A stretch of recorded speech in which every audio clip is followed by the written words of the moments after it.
Start. नमस्कार दोस्तों, एक बार फिर से आप सभी का स्वागत है न्यू स्टूडेंट एकेडमी के इस यूट्यूब प्लेटफॉर्म पर। जैसा कि आप लोग जानते हैं कि इतिहास की श्रृंखला को लेकर हम लोग चल रहे हैं, और उसी क्रम में आज हम लोग देखेंगे बौद्ध धर्म। होता क्या है कि जैसे जैसे महाजनपदों का उदय होता है और पर्याप्त मात्रा में उत्पादन शुरू हो जाता है और शासक वर्ग अपने आप को मजबूत बना लेते हैं, और उसी के क्रम में क्या होता है कि समाज में बहुत सारी कुरीतियों का आगमन हो जाता है। यज्ञों का बोलबाला, कर्मकांडों का जो है, तो इस समाज इससे त्रस्त हो जाता है कि आखिर जो पहले वाला समाज था ना, जो जहाँ कोई संपत्ति नहीं थी, बहुत सहजता थी, उसको बहुत आकर्षित करने लगता है। तो इन तमाम चीज़ों को देखते हुए होता क्या है कि जो गंगा घाटी और जो तराई बेल्ट है, इसमें विभिन्न धर्मों का उदय हम लोग को देखने को मिलेगा इसमें। तो आज हम लोग देखेंगे कि वो कौन कौन से धर्म थे नवजागरण काल में, इस पुनर्जागरण काल में, जिनका उत्थान होता है और उन्होंने समाज में अपना बहुत सारा क्या योगदान दिया उस तात्कालिक समाज में। चाहे वो राजनीति हो उस समय की, वो समाज हो, अर्थव्यवस्था हो, उन सभी को प्रभावित करने का प्रयास किया गया। चाहे वो दर्शन हो, चाहे संस्कृति हो, उस समय की जो आपका स्थापत्य कला है, कला का क्षेत्र है, इन समस्त क्षेत्रों में बहुत परिवर्तन इन दोनों धर्मों से हम लोग को देखने को मिलेगा। तो देखना है कि प्राचीन भारत में धार्मिक आंदोलन हम लोग को देख रहे हैं। इसमें नवीन धर्मों की उत्पत्ति के कारण कौन कौन से कारण रहे हैं जिसकी वजह से नए धर्मों का आगमन होता है। तो सर्वप्रथम हम लोग देखेंगे कि वैदिक धर्मों की जटिलता। वैदिक धर्म जो थे ना इस समय, वो इतना जटिल हो गया और इसमें यज्ञ कर्मकांडों का इतना बोलबाला हो गया, यज्ञ और कर्मकांडों का बोलबाला, इससे जो आम आदमी था वो त्रस्त हो गया। आम आदमी को ये सब चीज़ें पसंद नहीं आई। इसकी वजह से भी, कर्मकांडों की वजह से भी क्या हुआ कि लोग परेशान होके एक नए धर्म की तरफ देखने लगे कि कुछ उनको जहाँ जगह मिले उन्हें। जाति व्यवस्था, जैसे कि देखा हम लोगों ने जो ऋग्वैदिक काल है, उस समय जो वर्ण व्यवस्था का उत्थान होता है या वर्ण व्यवस्था की संरचना शुरू की जाती है, तो उसकी जो मेन संकल्पना ये थी कि समाज में जो कार्यों का बंटवारा बहुत ही सुरुचिपूर्ण तरीके से, गुणवत्तापूर्ण तरीके से किया जा सके। कार्यों के बंटवारे समाज के संचालन हेतु किसी को सुरक्षा का काम दिया, किसी को कृषि का काम दिया। तो इस बंटवारे इसलिए किए गए थे ताकि समाज का जो संचालन है, बहुत ही समाज का संचालन किस तरह से हो, सामाजिक संचालन सरलता से हो सके, सामाजिक संचालन सरलता से होता रहे। लेकिन जैसा कि देखा कि आने वाले समय में क्या होता है कि धीरे धीरे जो जो वर्ण व्यवस्था थी उसको हम लोग कंटिन्यू कर देते हैं, उसको जाति प्रथा में कन्वर्ट कर देते हैं कि यानी जो जिस वर्ण का है वो उसी वर्ण का, उसका जो संतान होगी वो भी उसी वर्ण की होगी। और इससे क्या होता है, एक वर्ण क्रम में असमानता का उदय होता है कि ये वर्ण ऊंचा है, ये नीचा है, और इससे समाज में शोषण का जो असमानता से क्या होता है, शोषण होना शुरू हो जाता है। तो जिनका शोषण हो रहा था वो भी चाहते थे कि इससे मुक्ति मिले हमें। तो वो ये भी एक रीजन है कि नए धर्मों की उत्पत्ति के लिए। वैदिक ग्रंथों की भाषा, अच्छा, वैदिक ग्रंथों की भाषा कौन सी थी? संस्कृत। अच्छा, संस्कृत पढ़ता कौन था उस समय? जो ब्राह्मण लोग थे जनरली, उन्हीं को संस्कृत आती थी, वही उन्हीं के बच्चे पढ़ते थे संस्कृत केवल। तो जो आम लोग थे ना, उनको इससे वंचित थे वो। तो हम लोग देखेंगे जो नए धर्म आए हैं ना, उसमें जो भाषा है, जो उसके ग्रंथ हैं जो लिखे गए, वो आम भाषा में लिखे गए कि हर आदमी पढ़ सकता है, समझ सकता है। क्योंकि संस्कृत बहुत एलिट की भाषा हो गई, जो विद्वान लोग हुआ करते थे उनकी भाषा हो गई। तो इससे भी लोगों को धार्मिक पहलुओं को समझने के लिए क्या है उसमें, क्या सही क्या गलत, इसके लिए जो किसका सहारा लेना पड़ता था, जो उस समय के धर्मगुरु थे, यानी ब्राह्मण वर्ग था जो उस समय। तो एक प्रकार से इन्होंने क्या किया कि मनमानी शुरू कर दिया इसमें, और इसी की आड़ में बहुत सारे कर्मकांड यज्ञ वगैरह और लोगों का धन लेना, इस तरह से चीज़ें, तो ये बहुत व्यापक मात्रा में चलन में आ गई। जबकि जो नए धर्म देखेंगे हमें, ये सारी चीज़ें उसको एक व्यवस्था देगा, नई व्यवस्था देगा, जो भी नए धर्म आएंगे। अच्छा, नवीन कृषि मूलक अर्थव्यवस्था, हम लोगों ने देखा था कि जो यज्ञ यहाँ पे हो रहा है, इसमें प्रचुर मात्रा में जो पशु हैं, पशु बलि दी जा रही है। अब चूँकि देखा हमने कि जो कृषि मूलक अर्थव्यवस्था है, तो कृषि करने के लिए पर्याप्त मात्रा में क्या आवश्यकता है, बैलों की आवश्यकता है। हल जोतने के लिए बैल चाहिए। लेकिन जिस अनुपात में जो पशुओं की आहुति, जो हिंसा की जा रही है यज्ञों के माध्यम से, और भी अन्य जो कर्मकांडों के नाम पर, धार्मिक कर्मकांडों के नाम पर, तो जो कृषि करने वाला समुदाय था उसने भी चाहा कि इस जो बलि दी जा रही है प्रचुर मात्रा में, इससे तो कृषि जो अर्थव्यवस्था है इस तो नष्ट ही हो जाएगी, ये इसका उत्पादन प्रक्रिया प्रभावित होगी, इससे उत्पादन क्या होगा, गिर जाएगा इसका।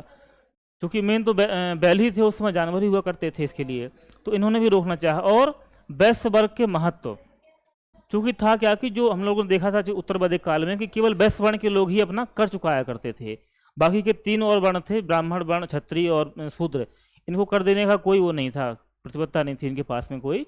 तो इन्हें लगा कि पूरा जो इकोनॉमिक सिस्टम है हम ही रेगुलेट करते हैं, लेकिन हमारा जो नंबर है वो तीसरे पायदान पे है हम, क्योंकि असमानता जब यहाँ आ गई, वर्ण व्यवस्था से जाति व्यवस्था वाला सिस्टम हो गया, तो इन्हें भी एक चूँकि धनाढ़ पैसा आया, कृषि अच्छी होने लगी, व्यापार वाणिज्य भी उत्पादन अच्छे से होने लगा, तो इनको भी महत्वाकांक्षा इनकी जागृत हुई।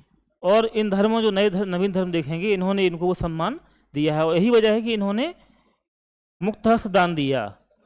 बुद्ध हो चाहे महावीर, मुक्त हस्त दान दिया इन्होंने, इसने वैश्य वर्ण ने। तो ये भी एक रीजन था कि नए धर्म की उत्पत्ति की जो वजह थी।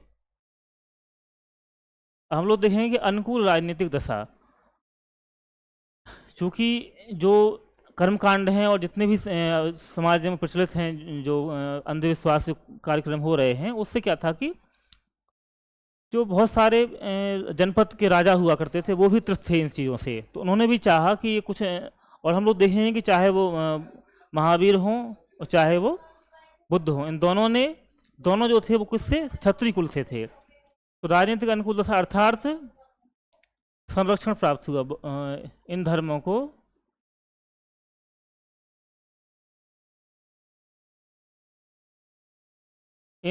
राजकीय संरक्षण प्राप्त हुआ, राजकीय संरक्षण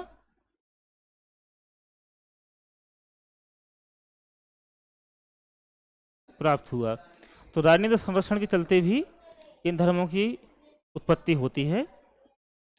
तो इसी क्रम में बहुत सारे धर्म आए, जिसमें से जैन और बौद्ध। आज हम लोग देखेंगे बौद्ध धर्म के बारे में कि बौद्ध धर्म जो है क्या, इसका कौन संस्थापक था, कैसे कैसे चीज़ें आगे बढ़ी, बौद्ध धर्म के बारे में हम लोग आज जो है देखेंगे। संस्थापक इसके बुद्धि थे, महात्मा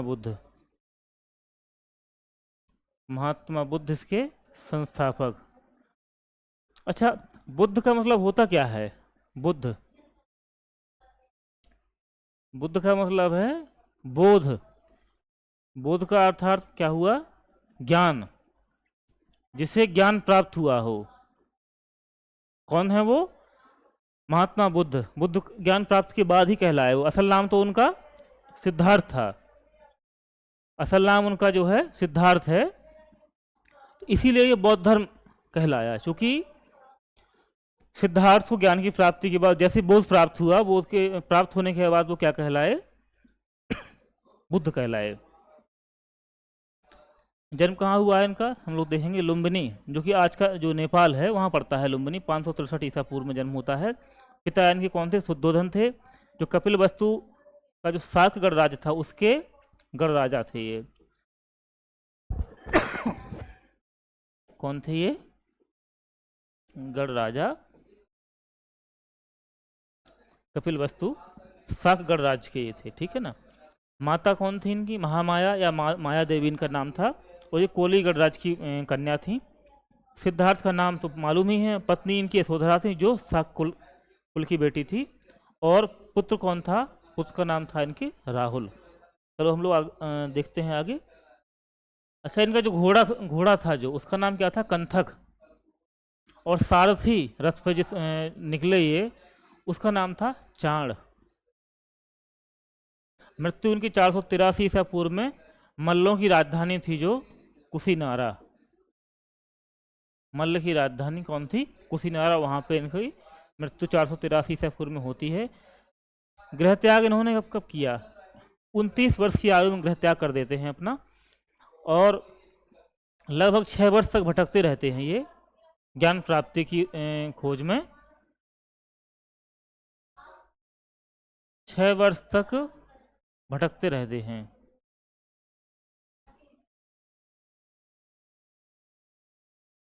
भटकते रहते हैं 6 वर्ष तक भटकने के बाद 35 वर्ष की आयु में, 35 वर्ष की आयु में इनको ज्ञान की प्राप्ति होती है। बोध गया में, जो भी गया डिस्ट्रिक्ट है जो बिहार का, बोध गया नामक स्थान पर ज्ञान की प्राप्ति इनको होती है। उसके बाद क्या कहलाए ये, बुद्ध कहलाए ज्ञान प्राप्ति के बाद। जब घर से निकले ये, तो सबसे पहले जो इनके आचार्य थे, शुरुआती आचार्य, उनका नाम पूछ लेता है एग्जामों में, वो कौन कौन थे।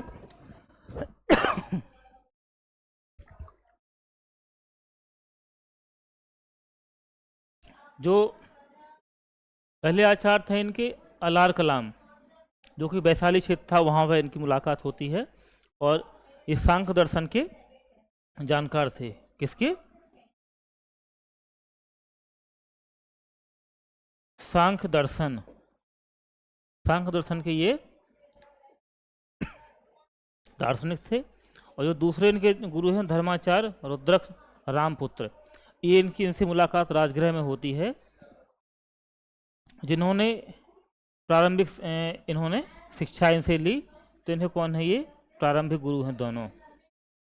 कौन है ये, प्रारंभिक गुरु बुद्ध के। जैसा कि हमने बताया कि ये प्रण लेते हैं कि जब तक मुझे ज्ञान प्राप्त नहीं होगा तब तक मैं उठूंगा नहीं, और उसके जस्ट 8वें दिन ही इनको ज्ञान की प्राप्ति होती है।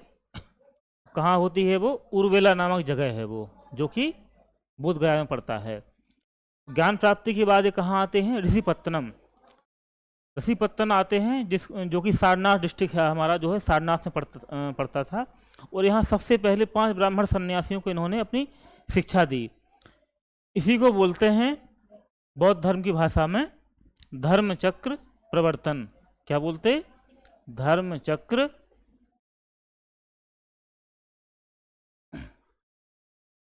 प्रवर्तन।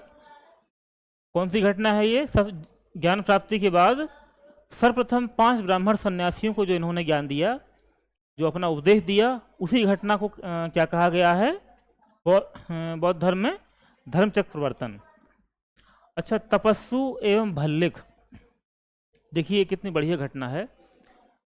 ये जो थे दोनों शूद्र थे, तो ये 2 शूद्र थे जिनको बुद्ध ने सर्वप्रथम अपना अनुयायी बनाया, इनको उपदेश दिया सर्वप्रथम। इनके बाद लेकिन ये तो ब्राह्मण, जो कि अभी क्या है ना कि ब्राह्मणों को ही अधिकार है शिक्षा का, ऋषि मुनियों के पास बैठने सीखने का जो है, लेकिन बुद्ध ने इस परंपरा को तोड़ा और सबसे पहले तपस्सु एवं भल्लिक नामक 2 शूद्र व्यक्तियों को अपना अनुयायी बनाया और शिक्षा दी। सर्वप्रथम शूद्र हैं ये, सर्वप्रथम अनुयायी बनाया, जिनको अनुयायी बनाया उपदेश देकर, ठीक है ना, इन्होंने अपनी शिक्षा दी, शिक्षा देकर। जब ज्ञान की प्राप्ति हो जाती है इन्हें और बुद्ध कहलाए, उसके बाद फिर जो देखा कि राजकीय संरक्षण बहुत पर्याप्त मात्रा में, जो बौद्ध धर्म था भारत में, बहुत जो राजा थे यहाँ पे उनको राजकीय संरक्षण प्राप्त हुआ। उसकी एक वजह ये भी थी कि जो चाहे महावीर हों चाहे बुद्ध हों, ये दोनों चूंकि क्षत्रिय वर्ग से थे, तो क्षत्रिय शास्त्रों का थोड़ा सा उनके प्रति झुकाव कह लीजिए, या क्योंकि अभी तक क्या हो रहा था ना कि ब्राह्मण वर्ण के लोग ही इस चीज़ को चला रहे थे, तो ये आपको यहाँ पे देखने को मिलेगी। तो विभिन्न राज दरबार द्वारा इनको आमंत्रित किया जाने लगा। सबसे पहले इसी क्रम में हम लोग देखेंगे राजगृह जो है हमारा, राजगृह कौन है?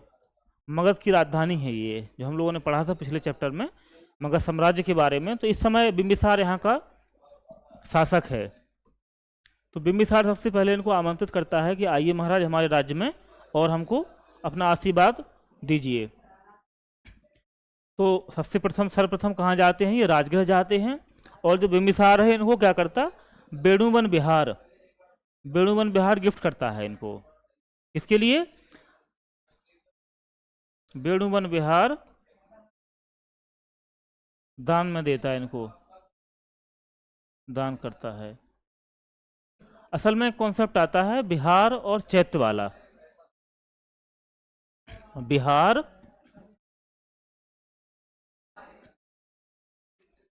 और चैत्य,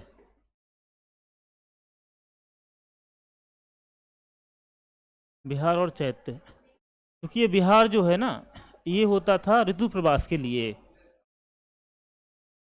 ऋतु प्रवास,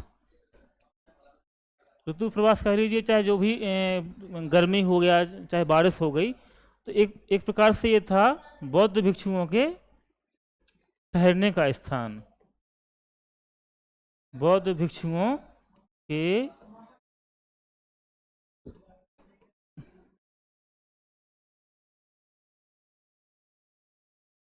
ठहरने का स्थान। क्या था वो? बिहार।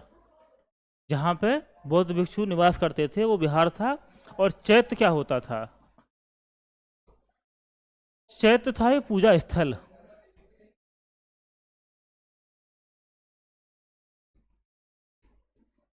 ये पवित्र स्थान होता था बौद्ध धर्म के जो भी भिक्षुओं के लिए। क्या था ये? पवित्र स्थान होता था ये। और पूजा पाठ लोग अपना यहाँ पे करते थे और जाके फिर उसके बाद बिहार में अपना निवास किया करते थे। तो ये दोनों में अंतर है, चैत्य क्या था और बिहार क्या था, ये दोनों को हम लोग देखा अच्छे तरीके से। तो सर्वप्रथम देखा कि राजगृह के जो राजा है बिम्बिसार, इनको आमंत्रित करता है अपने राज्य में। उसके बाद वैशाली के जो लिच्छवी थे उन्होंने बुद्ध को आमंत्रित किया और कुटाग्रशाला नामक जो एक बिहार है वो दान करता है। एक नाम किसका है ये? बिहार का। कुटाग्रशाला नामक बिहार ये दान करता है। अच्छा, एक जिक्र आता है कि चूंकि अभी तक क्या है ना कि जो धर्म कार्य हैं उसमें महिलाओं की अनुमति नहीं है जाने की, महिला और शूद्र। लेकिन जो इनके बहुत प्रिय शिष्य थे बुद्ध के, इनका नाम था आनंद। आनंद ने कहा कि भगवान जो बौद्ध संघ है इसमें महिलाओं को भी आप अनुमति दीजिए, उनको भी अगर कोई आना चाहे तो उसके लिए आप अनुमति अपनी दीजिए। तो आनंद के कहने पर ही सर्वप्रथम, हालांकि बुद्ध मना करते हैं कि अगर ये हम महिलाओं को अनुमति देते हैं कि जो हमारा धर्म 1000 वर्ष चलना चाहिए था वो 500 वर्ष में ही नष्ट हो जाएगा, ये वार्निंग देने के बाद भी। लेकिन जब आनंद ने कहा तो इनके कहने से ये संघ में महिलाओं की जो शामिल करने के लिए उसको अलाउ कर देते हैं। कोई बात नहीं, महिला अगर कोई भिक्षुणी बनना चाहे और अपना जीवन एक भिक्षु की तरह जीना चाहे तो वो आए, स्वागत है उसका। और इस संदर्भ में सर्वप्रथम जो इसकी मौसी थी बुद्ध की, इनका नाम क्या था? प्रजापति गौतमी। प्रजापति गौतमी प्रथम महिला है संघ में शामिल होने वाली, प्रथम महिला।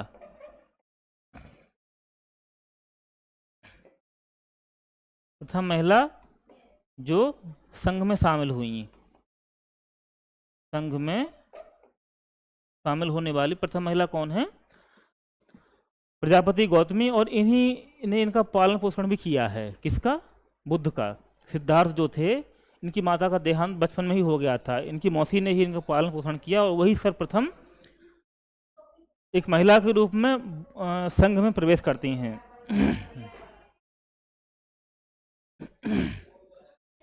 अच्छा, ये इसके बाद होता क्या है, बहुत महत्वपूर्ण घटना है ये।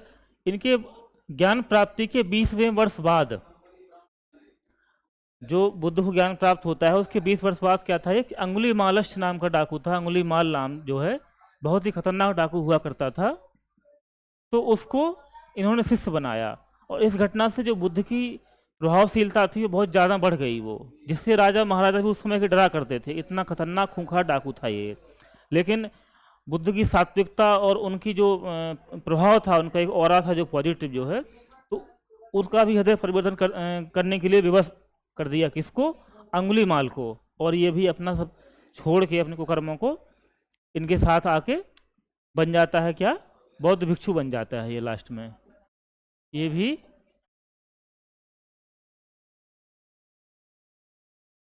बौद्ध भिक्षु बन जाता है। सर्वाधिक जो प्रचार देखने को मिलेगा, भगवान बुद्ध ने जो सबसे अधिक प्रचार किया वो मगध साम्राज्य में किया। और मगध में क्या हुआ, सर्वाधिक प्रचार किया इन्होंने।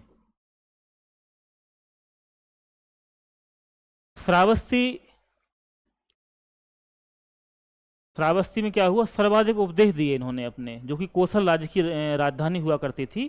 कौशल की 2 राजधानियां थीं, उत्तरी राजधानी श्रावस्ती और दक्षिणी आपकी साकेत हो जाएगी।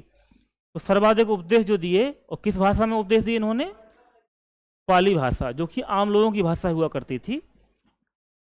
और अंतिम उपदेश दिया है कुशीनारा में दिया, किसको, सुभद्र नामक व्यक्ति को। ये पूछता है क्वेश्चन, कई बार पूछा गया है कि भगवान बुद्ध ने अपना अंतिम उपदेश किसे दिया, किसको दिया, सुभद्र नाम के व्यक्ति को, जो कहाँ पे, कुशीनगर में। यहीं पे इनकी मृत्यु, महापरिनिर्वाण जिसे बोलते हैं, वो भी यहीं होता है। मृत्यु के बाद क्या होता है कि इनका जो अवशेष था, शरीर था, उसको लेकर लड़ाई होती है वैशाली और मगध में, दोनों में। तो अंत में समझौता होता है और इनके अवशेषों को 8 जगहों पर अलग अलग स्तूप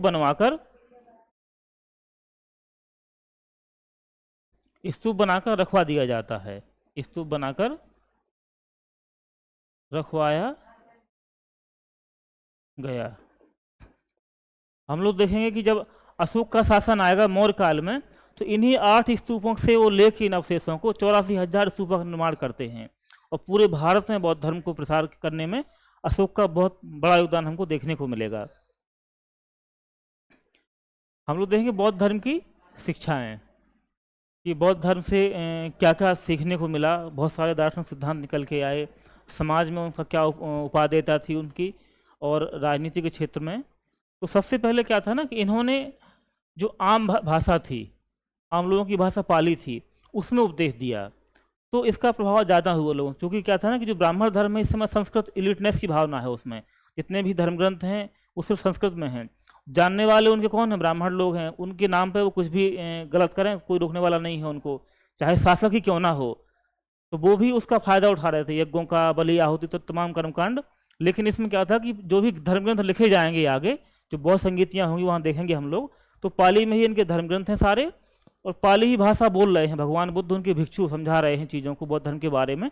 तो इससे क्या हुआ कि जो भिक्षुक वर्ग था, या जो कहें कि पंडित वर्ग था इस धर्म का, उसके लिए बहुत कम वो बचता है कि कुछ धर्म के नाम पर क्या करें, वो शोषण करें लोगों का।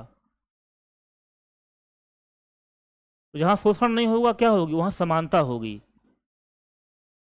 और समानता होगी तो क्या होगा, बंधुत्व का भाव होगा लोगों में। तो यही वजह है कि धर्म की तरफ बड़ी मात्रा में लोग आकृष्ट हुए, और इसको फैला बहुत तेजी के साथ में भारत में ये। इन्होंने क्या हुआ, ईश्वर और वेद की सत्ता को नकार दिया। असल में इसे बोलते हैं हम लोग नास्तिक।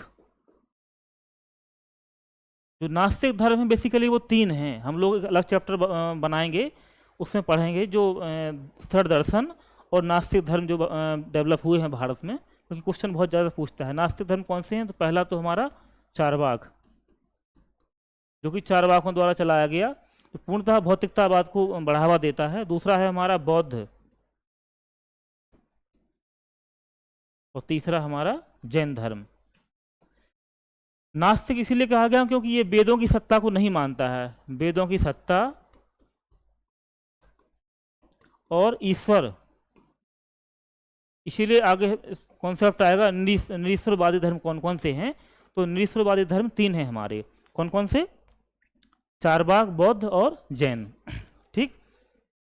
आगे चल के क्या हुआ कि वर्ण व्यवस्था, वर्ण व्यवस्था का इसमें देखेंगे कि वर्ण व्यवस्था को भी नकार देते हैं, क्योंकि जब वेदों को ही नकार दिया, क्योंकि वर्ण व्यवस्था निकली कहाँ से है? वेदों से ही निकल के आई है। 10वां मंडल जो था हमारा, किसका? ऋग्वेद के 10वें मंडल से ही प्रजापति के विभिन्न अंगों से वर्णों का उदय माना गया है। क्योंकि वेदों को ही नहीं मान रहे भगवान बुद्ध, तो वर्ण व्यवस्था को क्यों मानेंगे? तो इन्होंने क्या हुआ, इसको अस्वीकार कर दिया वर्ण व्यवस्था को भी। तो समाज में जो ऊंच नीच का भाव हो रहा था पैदा, उसको भी एक तरह से नकार देते हैं पूर्ण रूप से। अगला इनका कॉन्सेप्ट है जो कि बहुत ही महत्वपूर्ण कॉन्सेप्ट आता है इसमें, प्रतीत समुत्पाद का नियम। ये क्या कहता है, इसको हम डिटेल में समझेंगे थोड़ा सा। प्रतीत समुत्पाद, प्रतीत समुत्पाद ये कहता है कोई भी कार्य हो बिना कारण के संपन्न नहीं होता है। हर कार्य के पीछे कोई ना कोई कारण होता है, या यूं कहें कि कारण की अपेक्षा से ही कार्य उत्पन्न होता है। कारण की अपेक्षा कार्य, और ये श्रृंखला चलती रहती है अनवरत। इसी को क्या कहा गया है? परिवर्तन का नियम या परिवर्तनशीलता। जगत में क्या है? जगत कैसा है? परिवर्तनशील। जितनी भी वस्तुएं हम देख रहे हैं संसार में, कोई स्थायी नहीं है, चाहे वो आत्मा हो। बेसिकली बुद्ध ने, जो भगवान बुद्ध है, उन्होंने आत्मा का विरोध नहीं किया। लेकिन जैसे जो हिंदू ब्राह्मण धर्म इस तरह चल रहा है, जिसमें मान्यता है कि आत्मा कैसी है? अजर, अमर, अविनाशी, कभी नष्ट नहीं होने वाली, चिर शाश्वत। इन सब चीज़ों को जो उस पर पुछल्ले लगे हुए हैं आत्मा के ऊपर, उनको एक तरह से नकार दिया इन्होंने। और क्या कहा कि आत्मा भी क्या है? स्थायी नहीं है, अस्थायी है, हर पल परिवर्तन हो रहा है। तो इसी को हम लोग कहेंगे प्रतीत समुत्पाद का नियम, जो है, जो कि कार्य कारण से ही निकलता है। और तो ये प्रतीत समुत्पाद देख लिया। इसी को हम लोग बोलते हैं अनात्मवाद, जिसे क्या कहा गया है? अनात्मवाद का सिद्धांत। बेसिकली जब प्रतीत समुत्पाद को हम भौतिक जगत की वस्तुओं पर लागू करते हैं तो प्रतीत समुत्पाद कहलाता है। वही आत्मा के ऊपर जब लागू करते हैं तो वो क्या हो जाता है? अनात्मवाद, कि आत्मा जैसी कोई चीज़ नहीं है। और संसार में भी जो वस्तुएं हैं, वो हमारे जो मनोविज्ञान है, वो हम लोग उसके ऊपर छोड़ दिए हैं। वस्तुओं को कोई गुण नहीं है, ना कोई विशेष वो है उनका। नेक्स्ट आता है इनका निर्माण। निर्माण कैसे, कब होगा? जब इच्छाओं और तृष्णाओं से छुटकारा मिलेगा। इच्छा और तृष्णाओं से छुटकारा मिलने के बाद हम अपना जो मूल स्वरूप है आत्मा का, उसको समझ पाएंगे और जन्म मरण के चक्र से मुक्ति होगी। और जब मुक्ति होगी तो इसी को क्या बोला गया है? निर्माण प्राप्ति। यही है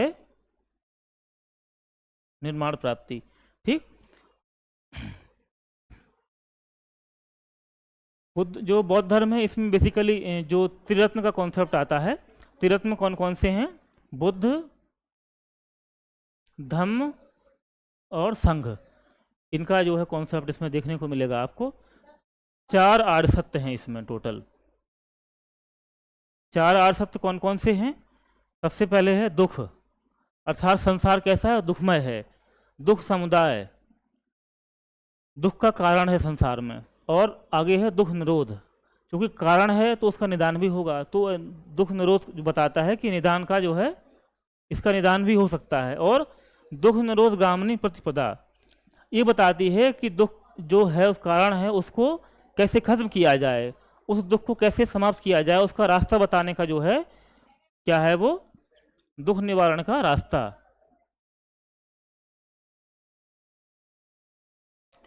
दुख निवारण का रास्ता ये किससे आता है? जिसे बुद्ध ने बताया कि अष्टांगिक मार्ग, यदि इनको अपना ले आदमी, इसे मध्यम मार्ग भी कहा गया है, तो वो क्या है? निर्वाण की प्राप्ति कर सकता है। आसान है निर्वाण की प्राप्ति, कोई कठिन बात नहीं है। किस अष्टांगिक मार्ग, जो 8 मार्ग बताए हैं इन्होंने, सम्यक दृष्टि, सम्यक संकल्प, तो इस तरह की 8 चीजें हैं। और 10 सील बताए इन्होंने। 10 सील में कौन कौन से हैं? 5 तो गृहस्थों के लिए हैं, जिसमें ब्रह्मचर्य, ब्रह्मचर्य, आस्तेय, ब्रह्मचर्य, अस्तेय, और क्या है आगे हम लोग देखेंगे इसमें 10 जो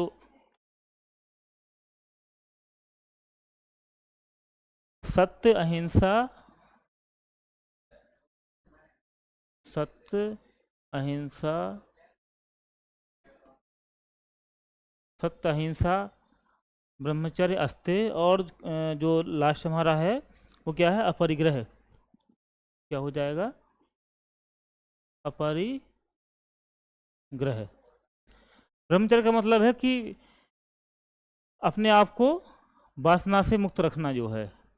अस्तेय, चोरी ना करना, सत्य में सत्य का पालन करना, झूठ ना बोलना, और अहिंसा, हिंसा को त्यागना।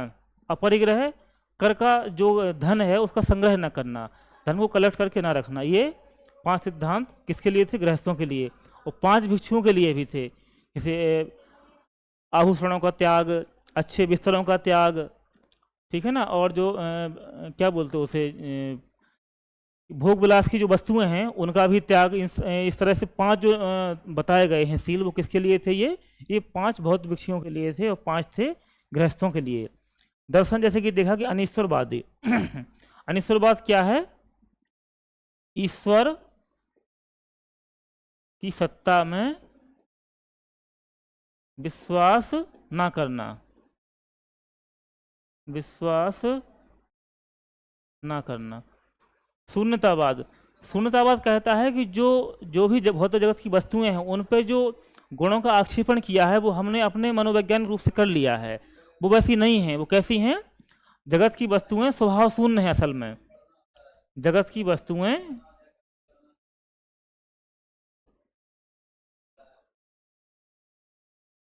कैसी हैं, स्वभाव शून्य है वो।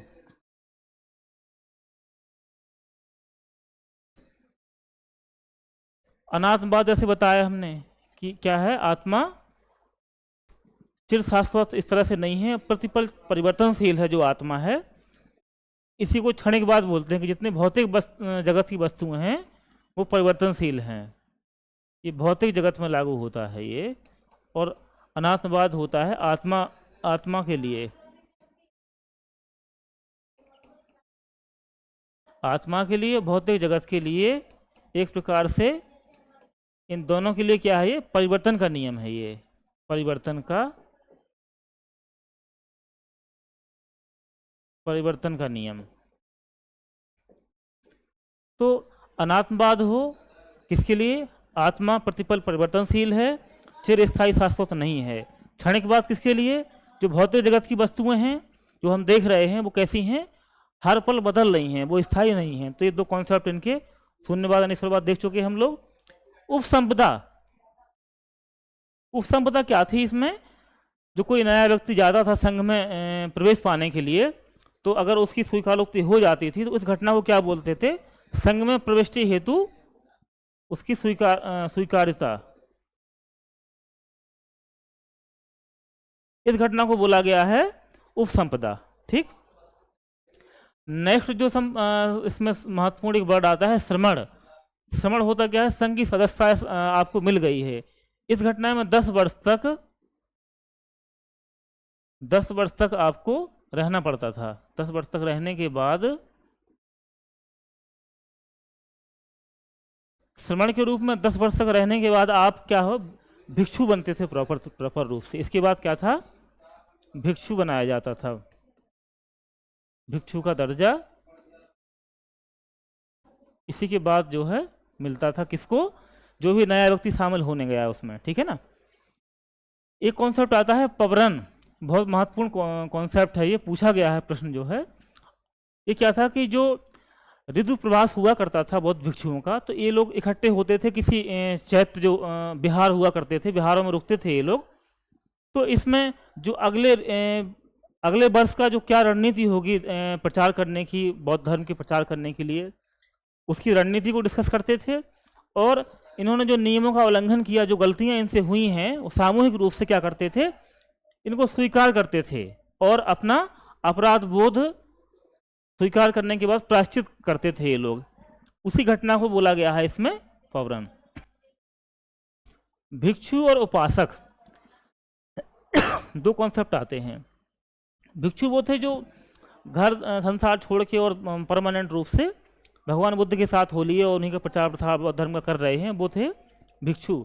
उपासक वो थे जो गृहस्थ आश्रम में रहने के बाद बौद्ध धर्म को मान रहे हैं, उसके प्रचार प्रसार में अपना योगदान दे रहे हैं, उन्हें उपासक कहा गया है। ठीक है ना, गृहस्थ होकर धर्म का पालन करना,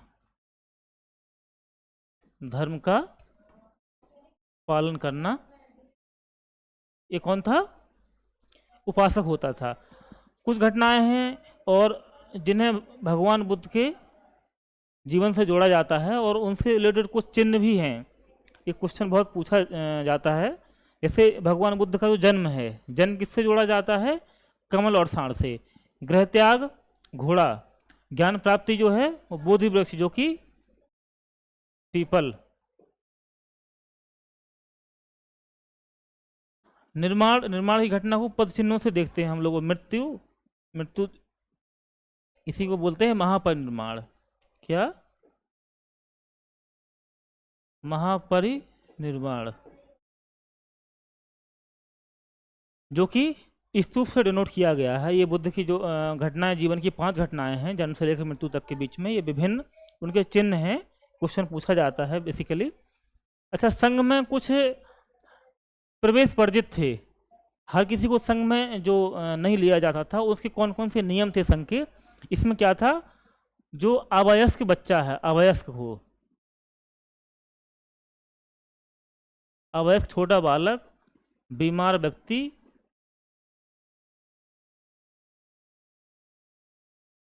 ऋणी व्यक्ति,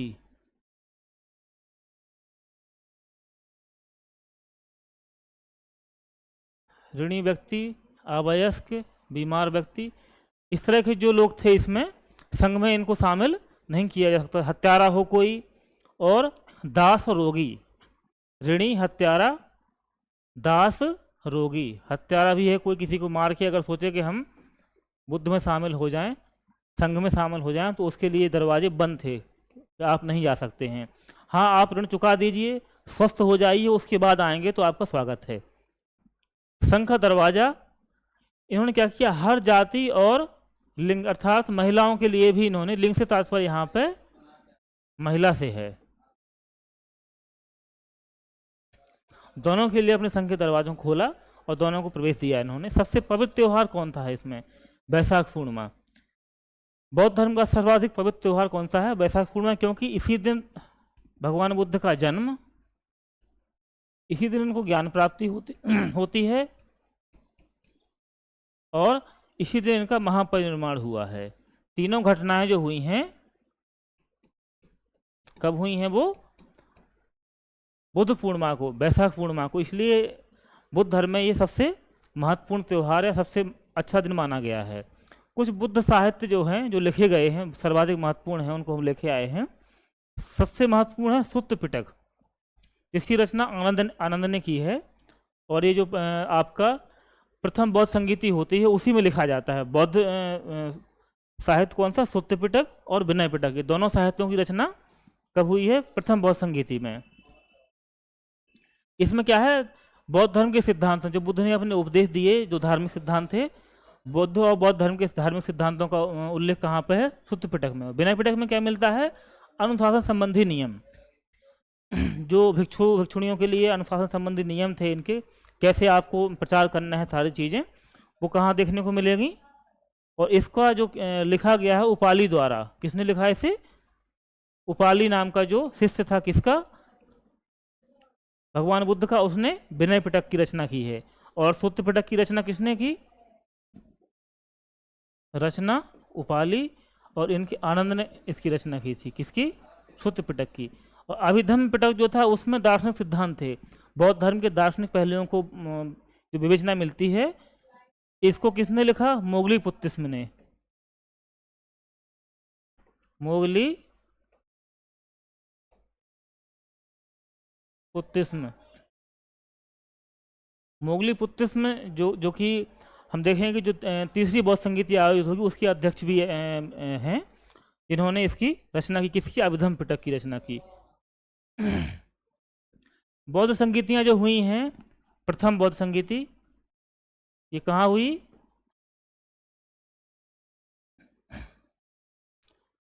सबसे पहले कब हुई ये? 400,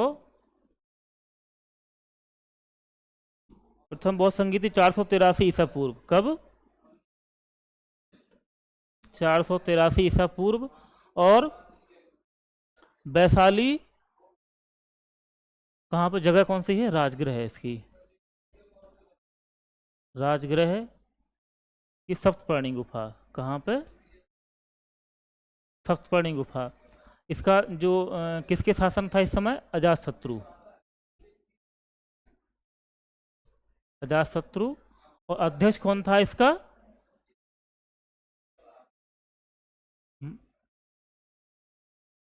महाकश्यप। महाकश्यप इसके कौन होते हैं? अध्यक्ष थे इस समय, ठीक है ना। तो ये प्रथम जो बौद्ध संगीति के बारे में देखा हम लोग। देखें द्वितीय के बारे में। द्वितीय कहाँ हुई, किसके उसमें? द्वितीय ये 383 ईसा पूर्व में होती है। कहाँ पर होती है ये? और इसका किसके शासन काल में ये होती है? हमारी कालाशोक, इसे कालाशोक, वैशाली में होगी ये। कहाँ पर? वैशाली में। और इसके सर्वकामी अध्यक्ष कौन है इसके? सर्वकामी। तृतीय देखेंगे फटाफट। तृतीय कब होती है आपकी? 250 ईसा पूर्व, 250 ईसा पूर्व। पाटलिपुत्र। कहाँ पर? पाटलिपुत्र में। किसके शासन काल में? अशोक, अशोक के शासन काल में। महाकश्यप, सर्वकामी, मोगली पुत्तिस में। इसके जो अध्यक्ष थे कौन थे? मोगली पुत्तिस में। लास्ट चौथी जो बौद्ध संगीति का आयोजन हुआ है वो कब हुआ? ईसा की प्रथम शताब्दी, ईसा की प्रथम शताब्दी में। कहाँ पर? कुंडलवन। कुंडलवन जो कि कश्मीर में पड़ता है। कुंडलवन किसके समय में हुई? कनिष्क के समय। कौन था राजा? कनिष्क थे इस समय। और अध्यक्ष कौन थे इस समय? वसुमित्र। क्या नाम है इनका अध्यक्ष का?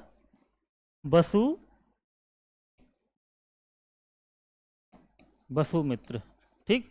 और इसमें उपाध्यक्ष भी चुना गया, किसको? अश्वघोष को। अश्वघोष इस समय इस सबसे महत्वपूर्ण फैक्ट हैं जो कि हर उससे पूछे जाते हैं पेपर में, तो हमको याद कर लेना है ये चीज़ें। कि जगह पूछ लेता है, किसके काल में हुआ, और अध्यक्ष कौन कौन थे। उपाध्यक्ष जो हैं वो केवल चतुर्थ बौद्ध संगीति उसी में होते हैं। प्रथम बौद्ध संगीति में इनका क्या होता है? महासांगिक और स्थावर, इन दो में बट जाता है ये। नहीं, प्रथम में होता है जो तुम्हारी रचनाएं हैं, साहित्य जो है, सूत्र पिटक और विनय पिटक, इसकी रचना होती है। द्वितीय में ये बट जाता है। और तीसरी में जो होता है, जो लास्ट हमारा अभिधम पिटक है, इसकी रचना कहाँ होती है? तीसरे बौद्ध संगीति में, ठीक है ना। हम लोग देखें कि बौद्ध धर्म था जो, इसकी लोकप्रियता का क्या कारण रहा? कि ब्राह्मण धर्म चल रहा था पहले से, आखिर क्या वजह थी कि बौद्ध धर्म आया और इतना लोकप्रिय हो गया?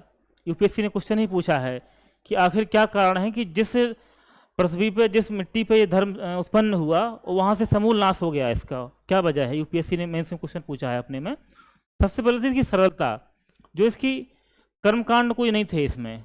जैसे ब्राह्मण धर्म में अनेक कर्मकांड हो रहे हैं, तो कर्मकांडी पद्धति का अभाव है इसमें, ठीक है। तो इसकी सरलता ने क्या हुआ? लोगों को आकृष्ट किया अपनी ओर, लोगों को आकृष्ट किया। लोक भाषा, जैसे बताया कि ब्राह्मण धर्म की भाषा संस्कृत थी, जिससे लोग तरसते थे। इसमें क्या थी? पाली भाषा थी। पाली में ही सारे प्रवचन दे रहे हैं बुद्ध, उसी में इनके ग्रंथ उपदेश लिखे जा रहे हैं। तो लोकप्रियता के कारणों में सरलता, लोक भाषा, राजनीतिक संरक्षण। जैसे देखा हमने, जैसे ही बुद्ध को ज्ञान की प्राप्ति होती है, चाहे मगध हो, वैशाली हो, तमाम लिच्छवी, सभी लोग इनको क्या है आमंत्रित कर रहे हैं। जो शासक वर्ग है उनकी तरफ से इनको क्या मिला, राजकीय संरक्षण मिलता है। और प्रचार प्रसार हेतु आगे हम लोग देखेंगे अशोक ने तो कई देशों में अपने दूत भेजे धर्म के प्रचार के लिए। तो बौद्ध धर्म को जो संरक्षण मिला राजकीय, वो बहुत अधिक मात्रा में था। मध्यम मार्ग, मध्यम मार्ग क्या था कि इसमें अतियों से बचा गया, किसी चीज़ की भी अति सर्वत्र वर्जित, अतियों से इन्हें बचने का रास्ता बताया। तो मध्यम मार्ग और लचीलापन, इसका ज़्यादा कर्मकांड वगैरह ऐसा कुछ नहीं था इसमें। तो ये लोगों को इन्होंने अपनी ओर आकृष्ट किया। और संगीतियों का आयोजन, प्रचार प्रसार हेतु विभिन्न समय पर हम लोग देख चुके पिछली स्लाइड में कि अलग अलग समय पर, अलग अलग शासन कालों में क्या हुआ है, संगीतियों का आयोजन हुआ। इसके माध्यम से भी लोगों तक इस धर्म की जो शिक्षा थी या जो मूल भावना थी वो पहुंचाने का जो है कार्य किया किसने, संगीतियों के आयोजन ने। तो लोकप्रियता के कारण और फैलने के पीछे ये बहुत कुछ रीजन है जो कि पूछता है, सीधा मेंस में आता है बेसिकली। और बौद्ध धर्म की उपादेयता, क्या उपादेयता रही, इसने क्या किया, अर्थ के क्षेत्र में, अर्थव्यवस्था में क्या हुआ कि इस समय धन बहुत ज़्यादा उत्पादन होने लगा है और व्यापार वाणिज्य अच्छी प्रचुर मात्रा में है, तो लोगों के पास धन ज़्यादा है।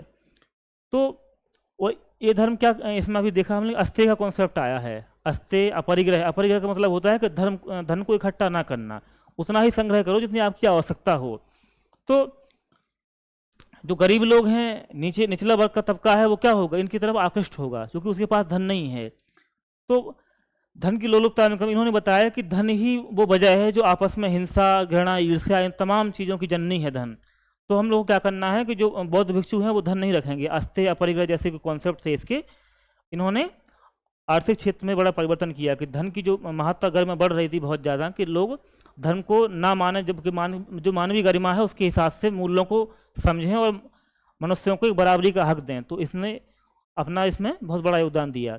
स्त्रियों और शूद्रों को हीनता से मुक्ति दिलाई, क्योंकि था क्या कि इस समय आते आते सभा समिति विधि सब समाप्त हो जाते हैं, स्त्रियों को पॉलिटिकल सिस्टम से पूरा बाहर कर दिया जाता है। वही हाल शूद्रों का भी है। शूद्र भी वर्णावस्था में सबसे नीचे दबे हुए हैं और सबकी सेवा कर रहे हैं, कोई अधिकार नहीं है उनको। तो बौद्ध धर्म सर्वप्रथम ऐसा धर्म आता है इस समय कि जो स्त्रियों, किसके कहने पे, आनंद के कहने पे, स्त्रियों को संघ में शामिल होने के लिए इन्होंने बोल दिया कि स्त्रियां भी आएँ। और शूद्रों के लिए भी कुछ नियम थे, कब नहीं आ सकते वो हम लोग देख चुके हैं, अगर वो नियमों से अबाध हैं वो, लेकिन दोनों के लिए अपने द्वार खोल दिए। तो इनके अंदर भी कॉन्फिडेंस आया कि हम भी मानव ही हैं और धर्म के लिए कुछ कर सकते हैं ये। तो इनमें इस समाज में इन्हें बड़ा परिवर्तन किया। ये आर्थिक क्षेत्र में, और अहिंसा की नीति, ये हो जाएगा राजनीति के क्षेत्र में कि इन्होंने हिंसा का जो लड़ाइयाँ आपस में युद्ध चल रहे हैं महाजनपदों में, क्या किया, इन्होंने अहिंसा का मूल्य दिया सबसे पहले। अहिंसा, अस्तेय, अपरिग्रह जैसे जो नियम थे, और शासकों ने बहुत शांतिपूर्वक लंबे समय तक शासन किया। हम देखेंगे अशोक, जो कि बहुत ही शक्तिशाली शासक रहा है, कलिंग को विजय करने के बाद अचानक से उसका बुद्ध का इतना प्रभाव हुआ उसके ऊपर कि हृदय परिवर्तन हो गया। उसने हमेशा के लिए हिंसा त्याग दी और धम्म की नीति का पालन किया। धम्म का मतलब जो बौद्ध धर्म का प्रचार प्रसार और इसके जो सिद्धांत थे उसको अपना लिया, ना कि युद्ध को। युद्ध हमेशा के लिए छोड़ दिया। तो इससे शासकों में एक बड़ा परिवर्तन हुआ। और सांस्कृतिक क्षेत्र में तो बहुत ज़्यादा परिवर्तन इससे आया। हम लोग देखें कि इतने स्तूपों का निर्माण होता है भारत में कि चाहे अमरावती में जाइए आप, अमरावती एक शैली ही डेवलप हो गई पूरी बुद्ध की मूर्तियों की। मथुरा शैली में सर्वाधिक और सबसे पहले जो मूर्ति बनाई गई है वो मथुरा शैली, कौन सी है, कुषाण शैली। तो ये अलग अलग क्षेत्रों में भारत के में जो विरासत के रूप में आज भी हम लोग को देखने को मिलेगा। ये तो सांस्कृतिक क्षेत्र में बहुत बड़ा परिवर्तन होने लाके दिया।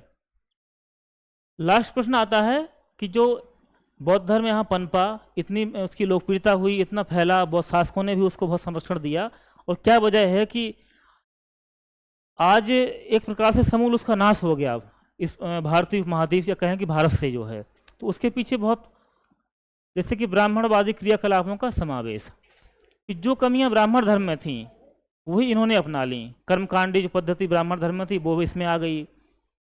एलिट क्लास की जो भावना थी जो ब्राह्मण वर्ग में थी, उनके जो बौद्ध भिक्षु हैं उनमें भी आ गई, चूँकि इन्हें राजस्व से संरक्षण मिलने लगा। राजाओं का जो है प्रश्रय मिला, बहुत सारा धन प्रचुर मात्रा में इनको राजाओं से प्राप्त होने लगा। उसी के चलते इनमें अहंकार की भावना डेवलप हो गई, तो ये भी उसी तरफ चले गए। और ब्राह्मणों ने क्या किया कि भगवान बुद्ध को विष्णु का अवतार बता दिया और इस धर्म को अपने आप में समावेश कर लेते हैं वो। तो जो इसकी एक पृथक पहचान थी कि हम नहीं अलग हैं इनसे, तो वो खत्म हो गई एक प्रकार से, जिसका नकारात्मक प्रभाव हुआ इसके नष्ट होने में, पतन में महत्वपूर्ण भूमिका निभाई। आम लोगों से भिक्षुओं ने दूरी बना ली।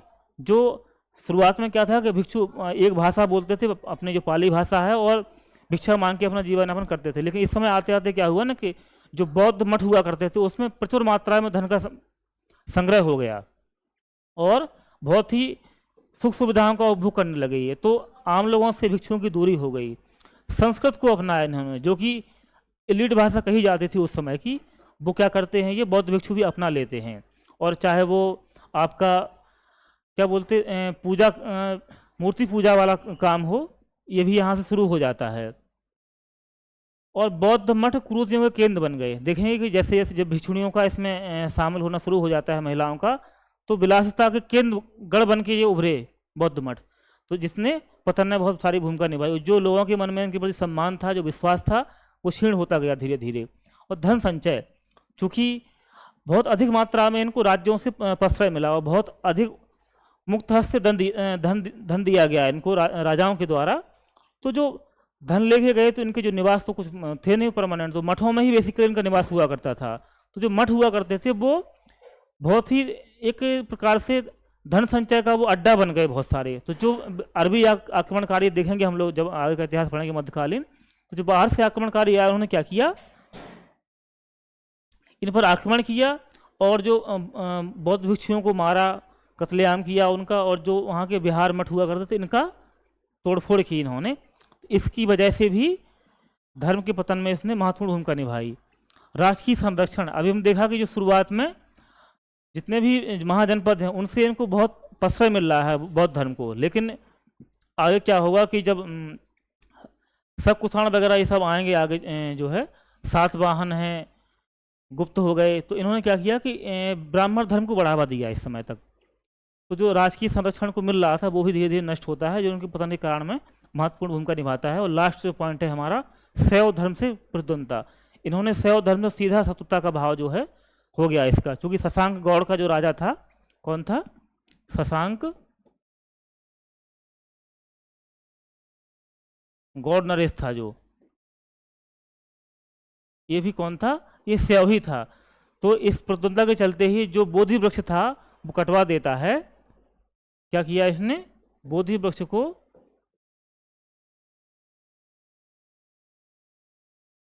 कटवाया